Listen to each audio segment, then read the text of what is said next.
Past perfect continuous tense. Past perfect continuous क्या है और क्या पहचान है इसकी, हमें ये देखना है। मेन वर्ब के साथ यानी मुख्य क्रिया के साथ रहा था, रही थी, रहे थे का प्रयोग होता है।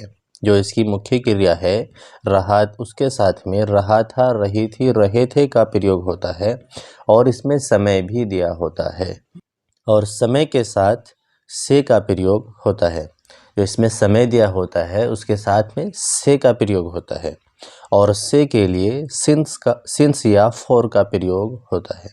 जो इसमें से आता है उसके लिए हम सिंस या फॉर का प्रयोग करते हैं। और इसमें जो हम हेल्पिंग वर्ब का इस्तेमाल करते हैं, हेल्पिंग वर्ब हैड बीन का यूज़ होता है। इसमें हमें देखना कि हमें सिंस का प्रयोग कहाँ करना है और फॉर का प्रयोग कहाँ करना है।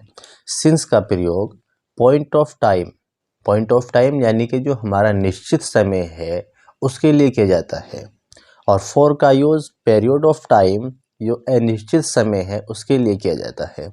अब हमें ये देखना है कि पॉइंट ऑफ टाइम में किस तरह के सेंटेंसेस आते हैं, पॉइंट ऑफ टाइम में किस तरह का समय दिया होता है। पॉइंट ऑफ टाइम में हम सिंस का इस्तेमाल करते हैं, तो पॉइंट ऑफ टाइम में हम किस तरह का समय देते हैं हमें देखना है। जिसमें पर्टिकुलर टाइम दिया होता है यानी कि जिसमें कोई भी अवधि नहीं दी होती है उसे हम पॉइंट ऑफ टाइम में रखते हैं, यानी उसे हम निश्चित समय के अंदर रखते हैं। इस तरह से सिंस 3 o'clock 3 बजे से, यहाँ पर जो हमने टाइम दिया है करेक्ट टाइम दिया यानी कि पार्टिकुलर टाइम दिया है, तो यहाँ पर हम इसको पॉइंट ऑफ टाइम में रखेंगे। सिंस आफ्टरनून दोपहर से, तो इस तरह के कोई भी सेंटेंसेस जाए, कोई भी इस तरह का समय दिया हो तो उसे हम पॉइंट ऑफ टाइम के अंदर रखेंगे। सिंस 1998, पीरियड ऑफ टाइम क्या होता है, पीरियड ऑफ टाइम अनिश्चित समय किस तरह से, फॉर 3 hours 3 घंटे से, यानी कि जो इस तरह के जिसमें कोई अवधि दी हो 3 घंटे से, यहाँ पर ये अवधि दी है, इस तरह की कोई भी अवधि दी हो तो ये हमारा अनिश्चित समय के अंदर आता है। फॉर 1 month 1 महीने से, यहाँ पर भी अवधि दी गई है। फॉर 7 days 7 दिनों से। पास्ट परफेक्ट कंटिन्यूअस में किस तरह के सेंटेंसेस आते हैं ये देखेंगे। मैं 2 घंटे से सो रहा था, मैं 2 घंटे से सो रहा था, तुम 2 घंटे से काम कर रहे थे। इस तरह के, मैं 2 घंटे से तुम्हारा इंतज़ार कर रहा था, तुम सुबह से पढ़ रहे थे। इस तरह के sentences past perfect continuous tense में आते हैं। इस आगे देखते हैं हम अफर्मेटिव सेंटेंस को, कि अफर्मेटिव सेंटेंस क्या होता है, किस तरह से बनाया जाता है, क्या रूल है इसका, क्या फॉर्मूला है इसका। अफर्मेटिव सेंटेंस को सकारात्मक वाक्य कहते हैं। अफर्मेटिव सेंटेंस को हिंदी में सकारात्मक वाक्य कहते हैं। अफर्मेटिव सेंटेंसेस क्या होते हैं, अफर्मेटिव सेंटेंस होते हैं जिन वाक्यों में निगेटिव यानी कि नहीं का यूज़ नहीं होता और ना ही कोई प्रश्नवाचक शब्द दिया होता है। इसके लिए हम फॉर्मूला देखेंगे। सबसे पहले हम इसमें सब्जेक्ट, उसके बाद में हैड बीन। हैड बीन क्या है, हैड बीन हमारे लिए हेल्पिंग वर्ब है। सब्जेक्ट के बाद में हम तुरंत हैड बीन यानी हेल्पिंग वर्ब का यूज़ करेंगे। उसके बाद में वर्ब की फर्स्ट फॉर्म जो हमारी मेन वर्ब है यानी जो हमारी मुख्य क्रिया है उसकी फर्स्ट फॉर्म में आईएनजी लगाएंगे। उसके बाद ऑब्जेक्ट, ऑब्जेक्ट के बाद में हम अगर हमारा समय निश्चित है तो सिंस, और अगर अनिश्चित है तो फॉर का यूज़ करेंगे। उसके बाद में टाइम दे देंगे यानी कि जो उसमें समय दिया है उसको लिखेंगे। सेंटेंस देखेंगे। वह 2 बजे से क्रिकेट खेल रहा था, वह 2 बजे से क्रिकेट खेल रहा था। यहाँ पर हम फॉर्मूले के साथ बनाएंगे इसको।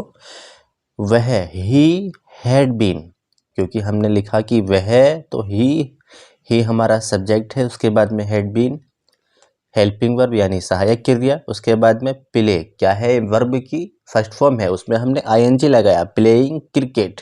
क्रिकेट क्या है, ऑब्जेक्ट। ऑब्जेक्ट के बाद में हमें लगा कि ये, हमने देखा कि ये हमारा जो समय दिया है ये पॉइंट ऑफ टाइम है यानी निश्चित समय है, तो since 2 o'clock he had been playing cricket since 2 o'clock। दूसरा सेंटेंस है, हम आपकी 2 घंटे से प्रतीक्षा कर रहे थे। प्रतीक्षा को हम उर्दू में इंतज़ार करना कहते हैं।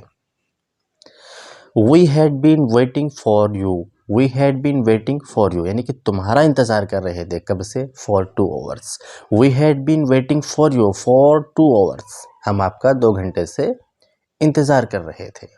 इससे आगे चलते हैं हम निगेटिव सेंटेंस में कि निगेटिव सेंटेंस के लिए हम कौन सा फॉर्मूला इस्तेमाल करते हैं, किस तरह से बनाया जाता है। निगेटिव सेंटेंस हिंदी में नकारात्मक वाक्य होते हैं।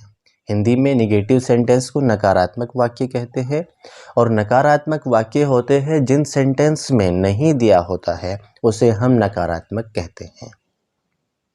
सबसे पहले हम इसमें सब्जेक्ट, उसके बाद में हैड नॉट बीन, यहाँ पर जो हम इस्तेमाल करेंगे नोट का वो हैड नॉट बीन, यानी कि हैड बीन है हमारा है, इन दोनों के बीच में नोट का इस्तेमाल करेंगे। उसके बाद वर्ब की फर्स्ट फॉर्म में आईएनजी लगाएंगे, उसके बाद ऑब्जेक्ट लिखेंगे। ऑब्जेक्ट के बाद में हम देखेंगे कि हमारा जो टाइम है निश्चित है या अनिश्चित है। अगर निश्चित है तो सिंस, और अनिश्चित है तो फॉर का इस्तेमाल करेंगे, उसके बाद में टाइम दे देंगे। सेंटेंसेस देखेंगे। वह सुबह से अपने कपड़े नहीं धो रही थी। यहाँ पर हमने देखा कि वह सुबह से अपने कपड़े नहीं धो रही थी, तो वह लड़की है, तो लड़की के लिए हम शी लगाते हैं।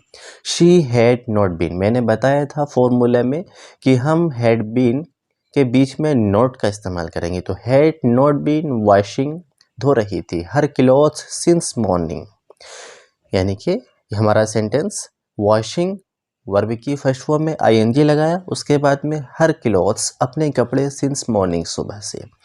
दूसरा सेंटेंस है हमारा, मैं 2 सप्ताह से हिंदी नहीं पढ़ रहा था। I had not been reading Hindi for 2 weeks, यानी 2 सप्ताह से, सप्ताह को हम हफ्ता भी कहते हैं। इससे आगे चलते हम इंटेरोगेटिव सेंटेंस की तरफ। इंटेरोगेटिव सेंटेंसेस किस तरह के होते हैं और किस तरह से बनाए जाते हैं। इंटेरोगेटिव सेंटेंस को हिंदी में प्रश्नवाचक वाक्य कहते हैं। इंटेरोगेटिव सेंटेंस को हम 2 कैटेगरी में रखते हैं। पहली कैटेगरी है हमारी क्या से शुरू होने वाले वाक्य, यानी जो सेंटेंसेस हिंदी वाक्यों में क्या से शुरू होते हैं उन्हें हम पहली कैटेगरी में रखते हैं। दूसरी कैटेगरी है प्रश्नवाचक शब्द वाक्यों के बीच में आते हैं, यानी कि जो हम प्रश्नवाचक शब्द लिखते हैं, प्रश्नवाचक शब्द आपको पता है कहाँ, क्या, कैसे, इस तरह के कोई भी शब्द, प्रश्नवाचक शब्द वाक्यों के बीच में आ जाए तो हम उसे दूसरी कैटेगरी में रखते हैं। अब दोनों कैटेगरी के लिए हमने अलग अलग फॉर्मूला बनाया है, तो पहली कैटेगरी में क्या फ़र्क है, दूसरी कैटेगरी में क्या फ़र्क है, देखेंगे। पहली कैटेगरी में सबसे पहले हम हेड के बाद में सब्जेक्ट, सब्जेक्ट के बाद में अगर सेंटेंस में नोट है तो नोट का यूज़ करेंगे। उसके बाद बीन के बाद में वर्ब की फर्स्ट फॉर्म में आईएनजी लगाएंगे, और उसके बाद में ऑब्जेक्ट लिखेंगे। ऑब्जेक्ट के बाद में हम देखेंगे कि हमारा टाइम निश्चित है या अनिश्चित है। निश्चित है तो सिंस, अनिश्चित है तो फॉर, उसके बाद टाइम दे देंगे। कैटेगरी सेकंड में क्या है, सिर्फ इसमें WH वर्ड बढ़ा हुआ है, यानी कि WH फैमिली है वो बढ़ी हुई है, बाकी वही हमारा सेम प्रोसेस है। सेंटेंसेस देखेंगे। सबसे पहले हम पहली कैटेगरी के सेंटेंस देख रहे हैं। क्या बच्चा 10 मिनट से चिल्ला रहा था। क्या बच्चा 10 मिनट से चिल्ला रहा था। क्या की जगह पर मैंने बताया कि हम हेड लगाएंगे। जहाँ भी क्या शुरू में आ जाए उसकी जगह पर हम क्या इस्तेमाल करते हैं, हेल्पिंग वर्ब यानी हेड का इस्तेमाल करेंगे, क्योंकि हम पास्ट परफेक्ट कंटीन्यूअस टेंस में हैं। तो यहाँ पर हम क्या इस्तेमाल कर रहे हैं, had the child been crying. Had के बाद में मैंने सब्जेक्ट बताया कि हम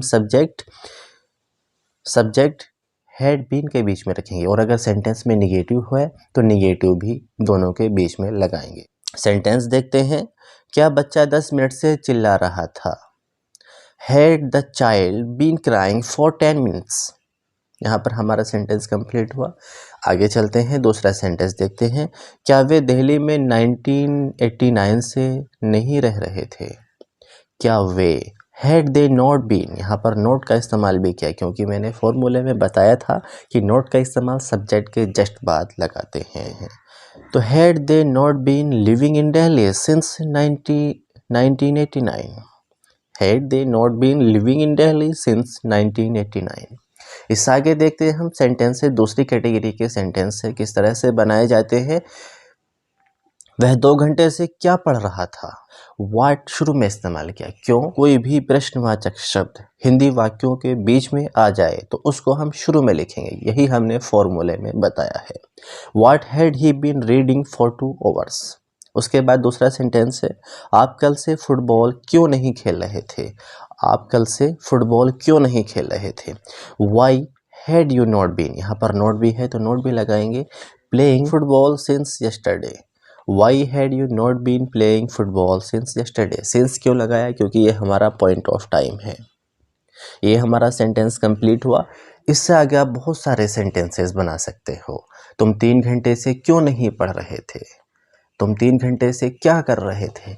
इस तरह के सेंटेंसेस आप बना सकते हैं। इस वीडियो लेक्चर से पहले मैंने आपको पास्ट के 3 टेंसेस बताए थे, जिसमें हमने past indefinite, past continuous, past perfect tense बताया था। और उससे पहले मैं प्रेजेंट के चारों टेंसेस बता चुका हूँ, जिसमें मैंने present indefinite, present continuous, present perfect और प्रेजेंट परफेक्ट कंटिन्यूअस टेंस बताया था।